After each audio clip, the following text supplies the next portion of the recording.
1,00,000 మంది శివభక్తులతో కలిసి మహారుద్రాక్ష పూజలో పాల్గొనండి. వెంటనే కాల్ చేసి మీ పేరును నమోదు చేసుకోండి. నమస్తే రమ్మగారు. నమస్తే జయ. రమ్మగారు, ఏదైనా మంచి స్టోరీ చెప్పండి అండి. పిల్లల కథ చెప్తాను. పిల్ల కథ పిల్ల కథ పిల్ల కథ పిల్లల కథ పిల్ల కథ అండి. పిల్లల కథ అనుకో. రైట్. ఓ పల్లెటూరులో ఓ తండ్రికి 3 కొడుకులు ఉండేవారు. తండ్రి వెళ్ళిపోతూ ఇల్లు వాకిలి పిల్లలకి అప్పచెప్పాడు. పెద్ద అన్నదమ్ములు ఇద్దరు ఒక రకంగా ఉండేవాళ్ళు. వాళ్ళు తల్లి ఉన్నాడు, తల్లి ఉంది. తల్లి ఉన్నా కూడా తల్లికి ఇదేమీ లేదు పాపం. వీళ్ళు ఏం చేశారు, ఒరే ఆస్తి పంచుకోమన్నాడు రా నాన్న, ఇల్లు వాకిలి మేమిద్దరం చెరసగం పంచేసుకున్నాం, ఇంట్లో ఏమైనా మిగిలిన ఉంటే నువ్వు తీసుకోమన్నారు. పిచ్చి పెదవ ఆఖరివాడు పాపం. వాడు ఏం చేశాడు, ఆ ఇల్లంతా వెతికి ఇల్లు ఖాళీ చేసేశారు. వీళ్ళు అన్ని సామాన్లు తీసేసుకున్నారు, పంచేసుకున్నారు. వీడికి ఒక తాడు చుట్ట దొరికింది. అది ఎవరన్నా పంచుకున్నారా అని అడిగాడు. పంచుకోలేదు, మాకు అక్కర్లేదు అన్నారు. ఆ తాడు చుట్ట తెచ్చుకున్నాడు బయటికి. ఇది నేను తీసుకుంటానన్నాడు. వీళ్ళు ఏమనుకున్నారు, మనకు దీంతో ఏం ఉపయోగం లేదు, ఏదో ఒకటి చేసుకో, అదే నాన్న నీకు ఇచ్చిన ఆస్తి, అంతే అంతే. వీడు ఏం చేశాడు, వాళ్ళ అమ్మేమో అన్నయ్యల దగ్గరే ఉంటూ ఉండేది. పిల్లాడు ఎప్పుడైనా వచ్చేవాడు. ఈ తాడు చుట్టతోటి చిన్న చిన్న ఉచ్చులు పెట్టి జంతువుల్ని పక్షుల్ని వాటిని పట్టుకునేవాడు. తాడు ఓపెన్ చేసి పెట్టేవాడు. ఉడతలో పిచ్చుకలో కుందేళ్ళు ఏవో పడేవి. అయితే పాపం పడిన తర్వాత వాటిని చంపి తినాలి లేదా అమ్మి తినాలి. వీడికి ప్రాణం ఒప్పేది కాదు ఆ పని చేయటానికి. వాడు ఏం చేసేవాడు, చిన్న చిన్న గూళ్ళు లాంటివి తయారు చేసుకుని ఆ తాళ్ళతోటి అక్కడ ఇక్కడ ఉన్న పుల్లలతోటి వాటిని అందులో పెట్టుకునేవాడు. ఓకే. కొన్నిటిని బాగా గోల పెట్టిన వాటిని వదిలిపెట్టేసేవాడు. ఏదో కాయా కసరు ఎవరైనా పెట్టింది తింటూ ఉండేవాడు. కానీ ఉచ్చులు పన్నటం మాత్రం బ్రహ్మాండంగా వచ్చు వాడికి. ప్రాక్టీస్ అయింది. తాడు చుట్ట ఉంది కదా, ఆ చుట్టతోటే చేసేవాడు. అయితే ఏం చేశాడు, అన్నిటినీ వదిలిపెట్టేసినా వాడి దగ్గర ఒక ఉడత, వాడి దగ్గర ఒక కుందేలు, రెండింటిని మాత్రం ఉంచుకున్నాడు చక్కగా. తర్వాత ఏం చేసేవాడు, ఆ ఊరు ఈ ఊరు తిరుగుతుండేవాడు. ఊళ్ళోనే అంటే అడవిలోనే ఆ పక్కకి ఈ పక్కకి తిరిగేవాడు. ఒక రోజున ఏమీ పడలేదు వాడికి. సరే, దూరంగా ఉన్న చెట్ల మీద బోల్డ్ అని పక్షులు కనపడుతున్నాయి. ఈసారి పక్షులు పట్టుకుని ఎక్కడైనా అమ్ముదాం అనుకున్నాడు. ఆ పక్షులున్న చోటు దగ్గర ఒక పెద్ద చెరువు ఉంది. అక్కడికి ఎవరు వెళ్ళేవాళ్ళు కాదట. వాళ్ళ నాన్న చెప్పేవాడు. కాకపోతే వీడికి ఇప్పుడు నాన్న లేడు కదా, పిల్లాడేదో ఆటకాయతనంగా పోయేవాడు. ఓ 16 ఏళ్ళు ఉంటే 18 ఏళ్ళు వాడికి. వాడు అటు పోయాడు. వెళ్ళి ఏం చేశాడు, ఒక పెద్ద గుహ లాంటిది కూడా ఉంది ఆ చెరువు పక్కన. పెద్ద పెద్ద చెట్లు ఉన్నాయి. ఆ చెట్ల దగ్గర చిన్న చిన్న తాడుని సన్నగా విడదీసి చిన్న చిన్న ఉచ్చులు పెడుతున్నాడు పక్షుల కోసం. వీడి దగ్గర 2 గూళ్ళు ఉన్నాయి కదా, చేత్తో పుచ్చుకు తిరుగుతాడు. ఒక దాంట్లో ఓ ఉడత, ఓ దాంట్లో ఓ కుందేలు పడ్డాయి. వాటిని పెట్టుకున్నాడు దగ్గర. ఇంతలో ఏమైంది, వీడు ఉచ్చులు పని వీడి పని వీడు చేసుకుంటుంటే ఒక ఎలుగుబంటి వీడి పక్క నుంచి వెళ్ళి ఆ గుహలో కూర్చుంది. ఓహో. దాన్ని చూశాడు. కానీ అది వీడిని ఏం చేయలేదు. దాని దారిని అది పోయింది. అదేదో తేనె పట్టు చిన్న అక్కుంటుంది. అది పుచ్చుకుని పోయి లోపల కూర్చుంది. ఊరికే ఎండ లేకుండా కూర్చుంది అనమాట. అయితే వీడి చెట్ల మీద తాళ్ళు వేస్తుంటే వీడికి ఎవరో తనని చూస్తున్నట్టు అనిపించింది. తీరా చూస్తే ఆ చెరువు లోపల నుంచి ఓ పిల్లాడు ఒకడు ఇట గట్టి మీద చేతుల నుంచి వీడికేసి చూస్తున్నాడు. వీడు ఎవరా అని ఆశ్చర్యపోయి వాడికి గుర్తొచ్చింది. వాళ్ళ నాన్న చెప్పాడు, ఈ చెరువులో ఒక జలరాక్షసుడు ఉన్నాడని, వాడు ఈ వైపుగా వచ్చిన వాళ్ళని అట్రాక్ట్ చేసి వాళ్ళ దగ్గర ఉన్న బంగారం అంతా డబ్బంతా లాగేసుకుంటాడని.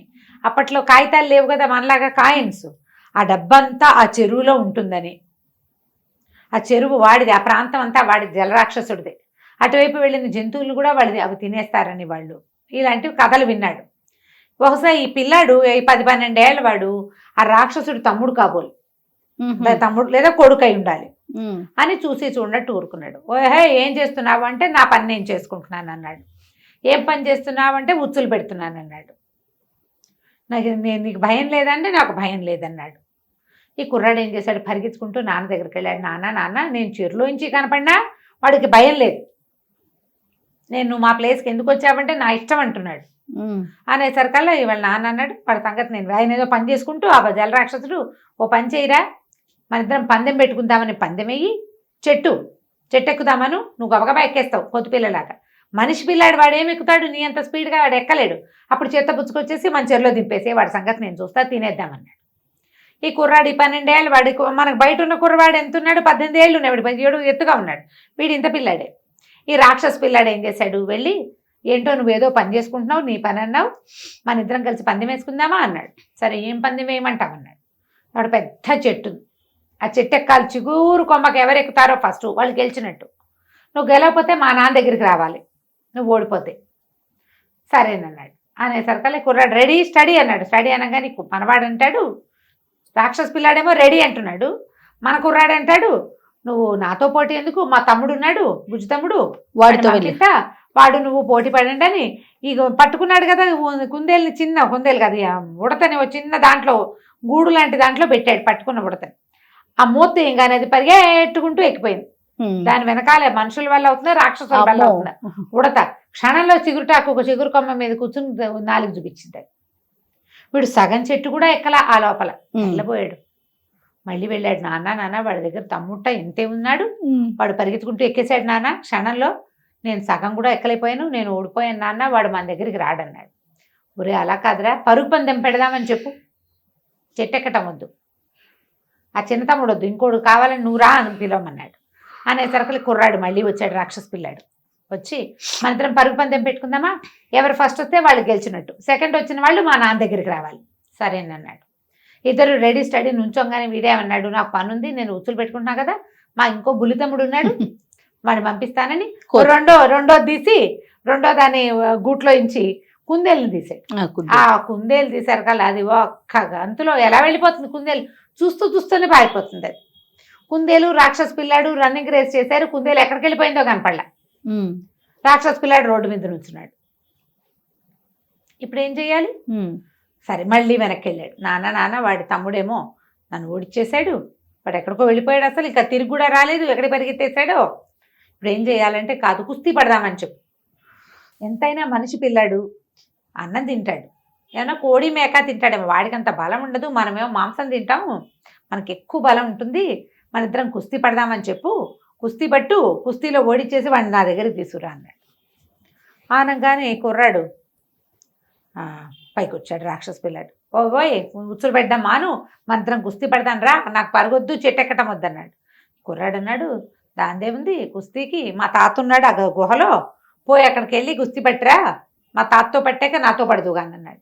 వీడు లోపలికి వెళ్ళి అక్కడ కూర్చుని తేనె పట్టు తింటున్న ఆ భల్లూకాన్ని పట్టుకున్నాడు. వీడు వెళ్ళి పట్టుకునేసరికల్లా అది మహాతిక్కలో ఉంటుంది, తినేటప్పుడు ఎవరైనా వస్తే తిండి లాక్కుంటారని అనుమానం వస్తుంది దానికి. తన ఆహారానికి అవతల వాళ్ళు పోటీ పడుతున్నారనుకుని తుక్కు కింద కొట్టేసింది, వీడిని పీకేసింది, ఒళ్ళంతా పీకింది, రక్కింది, నానా గందరగోళం. వాడు రాక్షస పిల్లాడు ఎటో కొట్టదు దాని చేతుల్లోంచి జుట్టు వదిలించుకుని పరిగెత్తుకుంటూ వచ్చి చెరులో పడ్డాడు. లోపల పోయాడు. నాన్న చావు కొట్టేశాడు వాడి తాత, నన్ను చూడు ఇన్ని దెబ్బలు తిన్నాడు అనగా రాక్షసుడికి భయం వేసింది. ఒరే వీడి తమ్ముడే చెట్టెక్కేస్తాడు, ఓ తమ్ముడు పరిగెత్తేస్తాడు, తాత కొట్టేస్తాడంటే వీడికి ఎంత బలం ఉందో. అక్కడి నుంచి పైకి వచ్చాడు. పైకి వచ్చి బాబు ఇక్కడి నుంచి వెళ్ళిపోవా, నీకు కొంచెం ధనం ఇస్తానన్నాడు. ఎంత ఇస్తానన్నాడు. వాడు తెచ్చి ఒక గుప్పెడు పోసాడు. ఎంత ఇస్తాను, దీంతో నేను వెళ్ళనన్నాడు. మా తమ్ముళ్ళు ఇద్దరిని పిలుస్తా, మా తాతని పిలుస్తా అంటాడు. ఆ రాక్షసుడు ఇంకో ముద్ద, ఇంకో సుద్ద, ఇంకో ఇది, ఇంకో సంచి పట్టుకొచ్చి తెచ్చి చివరికి బాబు నీకు దండం పెడతా, మేము ఆ డబ్బులు ఏం చేసుకుంటాం, ఏదో ఉంటుందని ఉంచాను అంతే, మొత్తం ఇచ్చేస్తానని చెరులో వాడు చేర్చిన ఎన్ని వందల సంవత్సరాల నుంచి చేర్చాడో మొత్తం తీసుకుల కొద్దీ ధనము బంగారము మొత్తం తీసుకొచ్చి బోర్లిచ్చాడు. ఇదంతా మోసపోనైనా నీ పుణ్యం ఉంటుంది, నువ్వు మాత్రం మళ్ళీ రాబాక ఇక్కడికి, మా ప్లేస్ దగ్గరికి రావద్దు, ఈ పైన ఉండే పిట్టలు పిచ్చుకలే మాకు ఆహారం, మేము హాయిగా ఉంటున్నాం, మా ఇల్లు ఇది అనేసరికల్లా వీడు అలాగే నవ్వుకుంటూ ఒక 4 సంచులతో మూట కట్టుకుందాన్ని ఆ ధనం అంతా మోసుకుని తీసుకుపోయాడు ఇంటికి. ఈ డబ్బంతా చూసారు కదా అన్నయ్య వాళ్ళు ఆశ్చర్యపోయారు, వాళ్ళ అమ్మ ఆశ్చర్యపోయింది. అన్నయ్యలు ఇద్దరు అడిగారు, బొరి నాయన ఎలా వచ్చిందిరా ఇంత డబ్బు నీకు, ఏం చేసావు అంటే ఈ తాడుతోటే వచ్చిందన్నారు. తాడుతోటి కదా వచ్చింది అనగానే వాళ్ళు ఏమన్నారు, ఒరే నీకు మీ డబ్బుల్లో రూపాయి వద్దు, ఆ తాడిచ్చేయి మాకు.